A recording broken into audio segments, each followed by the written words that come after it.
what followed. People want to know, why did I delete my credentials from her page? So let's go back. The message she wrote there, after 4 hours of our conversation, she went, "Dear Senator Natasha, I hope this message finds you well." No, please, go back. No, still scroll up. Yeah. "I hope this message finds you well. I would like to understand how you would like me to proceed in assisting with your case," mind you, the sexual harassment case, "including the specific outcomes you intend to achieve and the timeline you have in mind. Additionally, please let me know if you would like to formally engage my services or support my team in executing the strategy we have carefully put together to resolve this matter effectively." Now, Nigerians should pause and listen. Just let's think. If actually she said that what I deleted was me offering her 200 million to blackmail the Senate president, why is she talking about resolving this matter effectively? All what she said, if I had castigated the presidency, talked about destroying the Yoruba tribe or the Yoruba government, then subsequent messages from her should have been in tune of what we had discussed. But here she's presenting herself as a mediator. She wanted to assume a role of mediating between the Senate president and myself on sexual harassment. And then she was asking for a contract. Please, let's continue. Then she said further in the second paragraph, "Please feel free to speak with me confidentially. I value discretion and professionalism. I would prefer to handle matters directly rather than through intermediaries." I don't know who the intermediaries are, maybe my friend who introduced us. "For this reason, I have not shared any details with the individual who contacted me regarding a media appearance on your behalf. I approach cases differently, maintaining strict boundaries to ensure the best possible outcome. Let me know how you would like to proceed. I am here to support you." Please, can you scroll down? Mm-hmm. She wrote all nice. Let people see the last part. "I'm here to support you." Just pause there.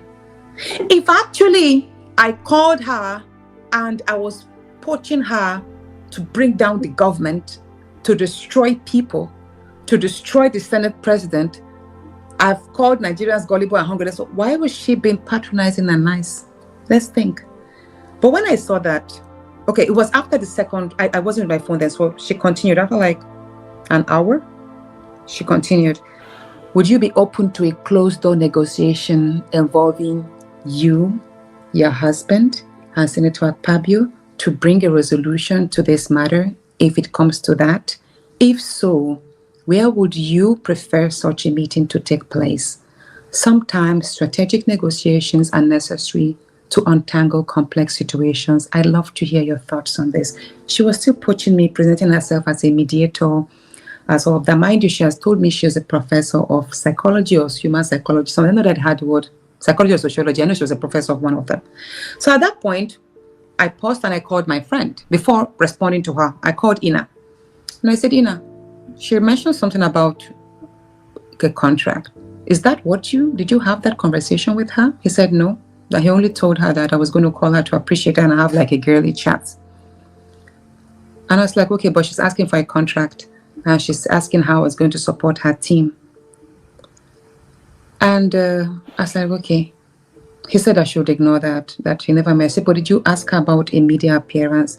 He said, yeah, because she was writing so well. So he thought she might want to appear on a TV station, maybe channels or AIT or Arise, and speak about her concerns because she had written previously that she was also a victim of sexual harassment and her daughter also. So maybe she wanted to learn the vote. That was all. He didn't ask that it's going to be paid or anything.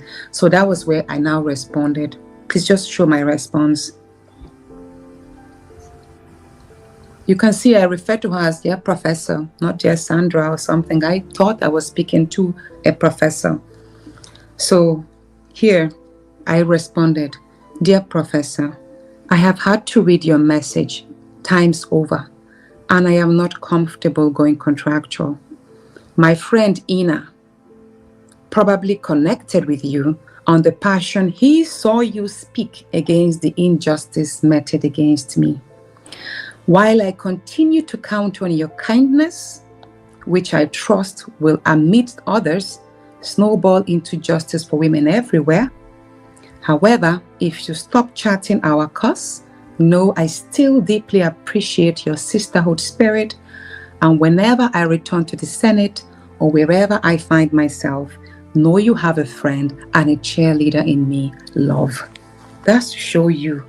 From this, I made her understand that I wasn't going into any contract. I only called her to appreciate her because of what she's been doing.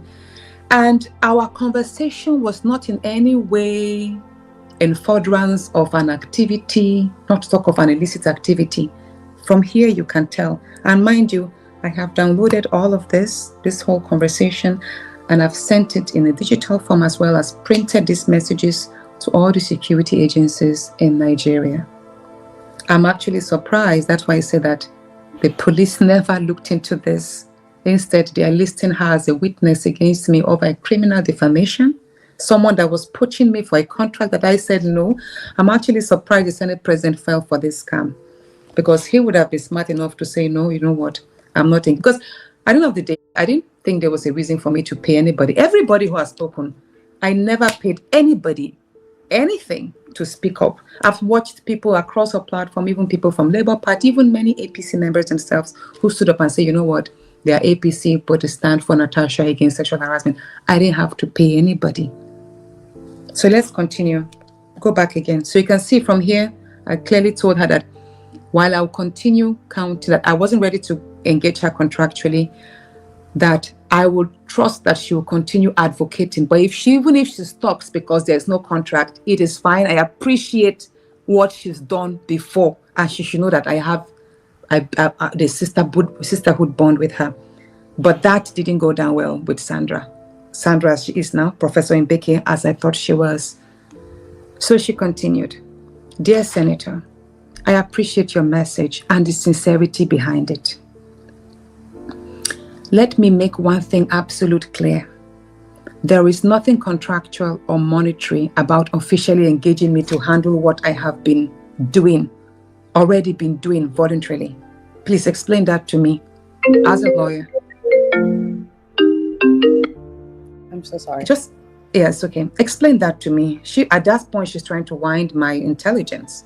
No, still go back. Okay, I'm trying to wind my intelligence that I should go ahead, that engaging her in writing contractually does not amount to monetary. And I'm so glad I didn't do that, because I bet you, even if I had I'm trying to understand the nature of the contract. Yes, dear Professor Mbeke, I engage you to mediate in me and blah, blah, blah. This lady would have slapped me with a bill of $500,000 or $1 million. Only God knows if she had that.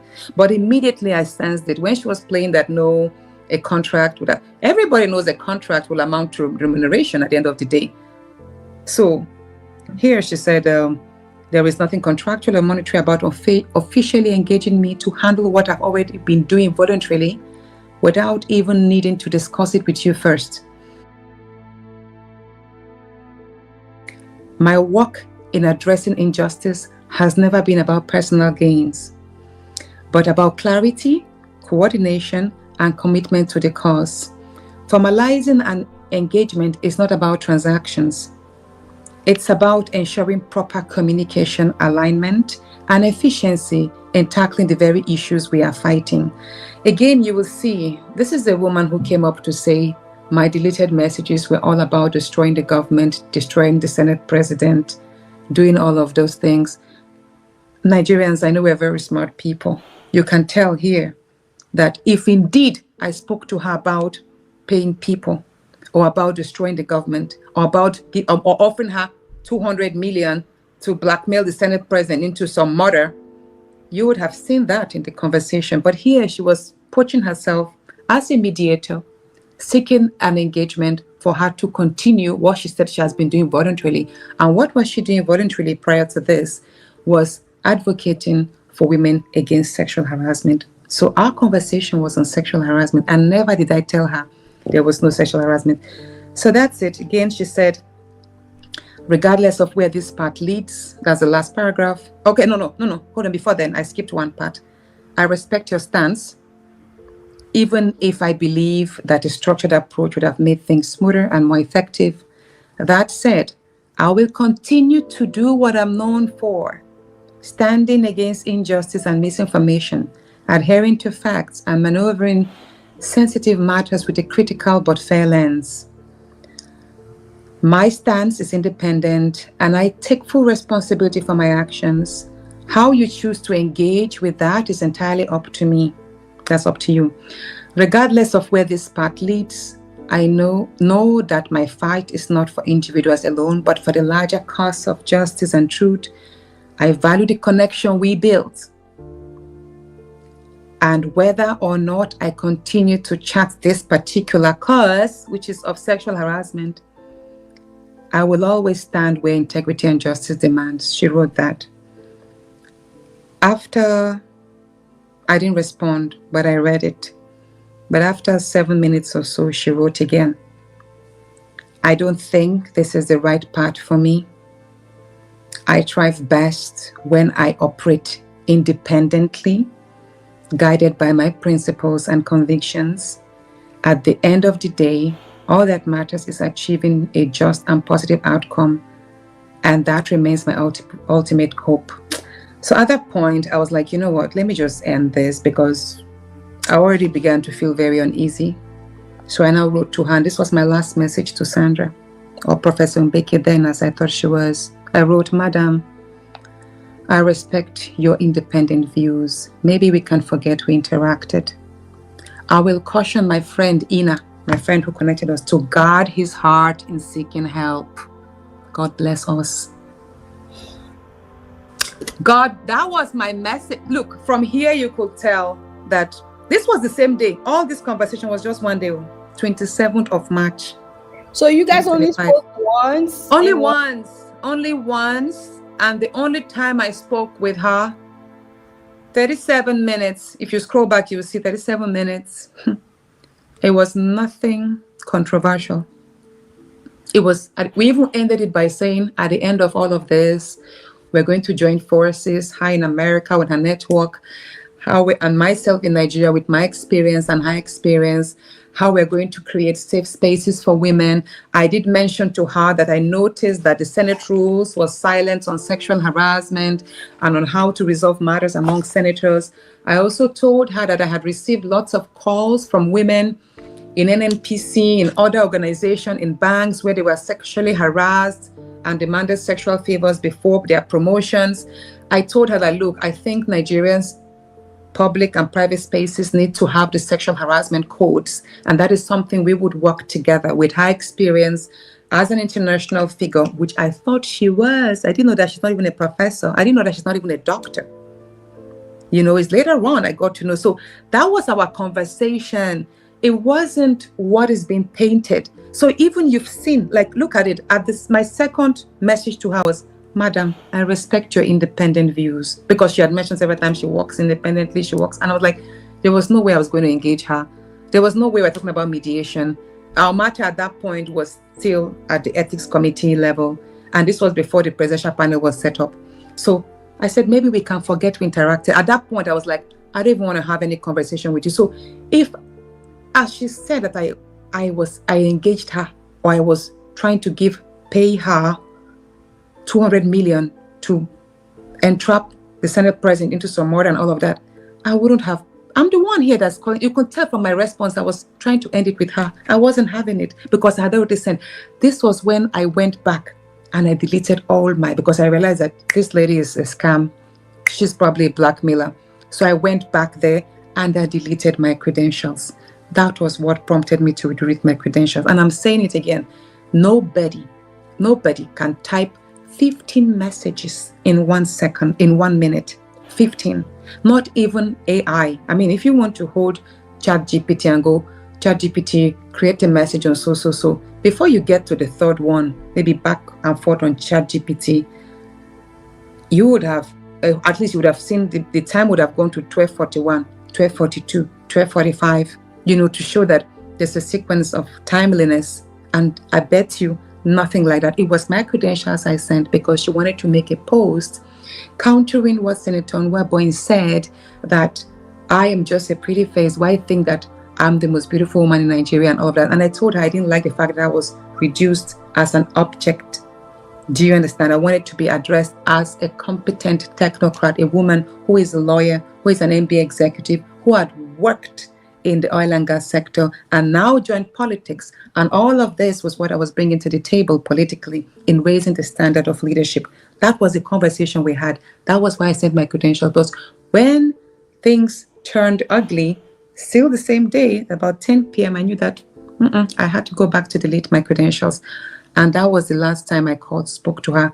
But what happened after that snowballed into her. Apparently, probably she thought she was going to entrap me into some contract, make some money from me, and she wasn't getting that. So let's continue. The next thing, she was sending me screenshots of how people were making comments, still trying to entrap me, like, Natasha, people are making comments, we need to act kind of thing.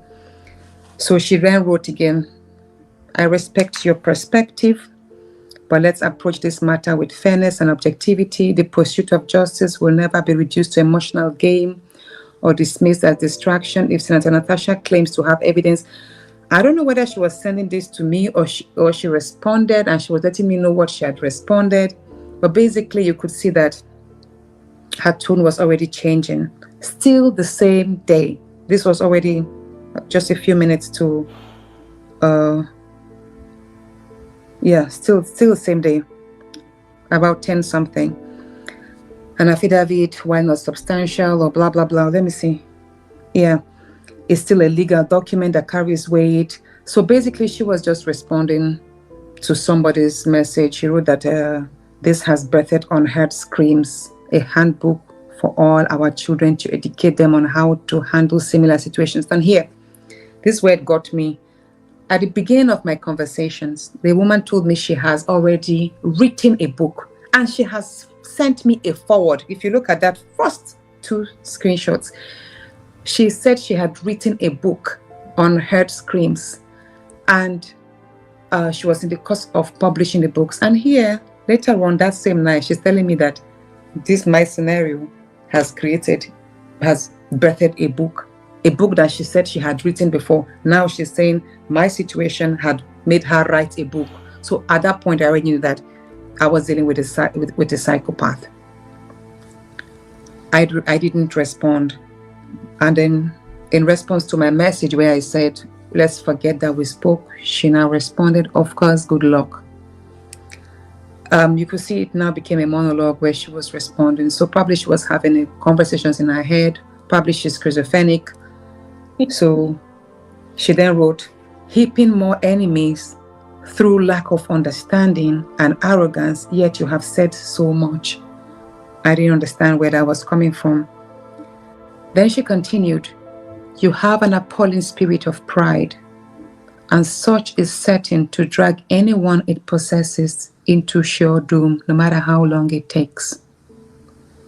I read it, I didn't say anything. I called my friend, I'm like, why is this woman acting this way? It's like she's having conversations, or is she building a line of chat so to seem as if I'm speaking to her and then she's responding? So my friend told me that she was actually forwarding these same things to him too. That, oh, your friend has an appalling spirit of pride, it's not going to help her, blah, blah, blah. I didn't respond.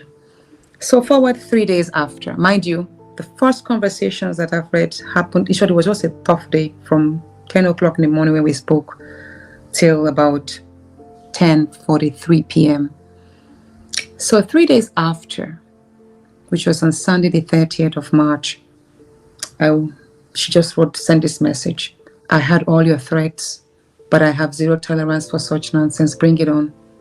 I didn't speak to her. I didn't send no threats. I was minding my business. So I was surprised she wrote that. I didn't respond again. She now wrote a very long, I don't know if I wrote, a very long, this was where I knew that, okay, she was already turning against and trying to blackmail me. Made a post, I said this, I said that, and I heard that this was what she forwarded to someone who works with the Senate president, and this was how she was able to get them engage her. This was what, This was it. This was the last, when she sent this last message, that was when I blocked her. So I blocked Professor Mbeki on the 30th of March. I blocked her. I went to Facebook. I blocked her same day. I didn't converse with her on Instagram, but I searched her up, blocked her there. I can't remember if I blocked her on X, on Twitter, but I knew that at that point, I already heard so much, and I was like, you know what? All of this stuff, I was just blocking, because I knew that she was already up for blackmail, and she was probably looking for a bidder, someone who will engage her services. So that was it. You can see I blocked her that day. So Nigerians should know I spoke to a woman who impersonated herself as Professor Mbeki, not Sandra Duru.